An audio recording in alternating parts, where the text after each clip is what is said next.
ও মা, I think এই কেন্নটারও ঘুম পেয়ে গেছে, তাই জন্য আমাদের বেডে এসে শুয়ে পড়েছে। So hello, welcome to my another নিমনি ব্লগ।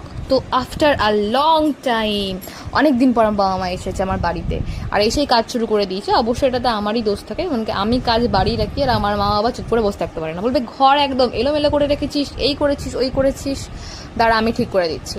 তো বাবা আর মা মিলে সুন্দর করে আমার ঘরটা আবার ডেকোরেট করে দিচ্ছে। আর মাঝে মাঝে দু একটা ঘরের জিনিস যদি এদিক ওদিক করা হয় তো ঘরটা ডেফিনেটলি সুন্দরই লাগে। আর যদি সেটা বাবা মা তৈরি করা হয় তাহলে তো আরও বেশি সুন্দর আর পারফেক্ট লাগে। আর আমি একটু এদের টুকটাক হেল্প করে দিচ্ছিলাম। আর এটা সন্ধ্যাবেলায় করতে হচ্ছিলো বিকজ আমাদের অফিস ছিল, আমি অফিস থেকে এলাম, বাবা মা তারপরে বিকেলবেলা এলো। আর this is my final look. তো কোনো একটা টাইমে আমি তোমাকে সেটা ভালো করে দেখাবো, বাট আপাতত এটা দেখে নাও। আর এই যে আমার মা এখানে বসে আছে, কাজ টাজ করে পুরো হাঁপিয়ে গেছে বেচারা। দেন তারপরে আমি সন্ধে টন্ধে দিয়ে দিলাম আর তারপরে ডিনারে রেডি করে দিলাম। তো আজকে যেহেতু স্পেশাল মানুষ এসছে, স্পেশাল মেনু তো ডেফিনেটলি হতে হবে। আর সবাই মিলে আমরা খেতে বসে গেলাম। আর তারপরে সব শেষে খাওয়া দাওয়ার পর চলে এলো বিদায়বেলা। তো রাত্রেবেলা অ্যাজ ইট ইজ আমার বাবা মা চলে গেল, পোপাটলাল তাদেরকে বাড়ি দিয়ে এলো।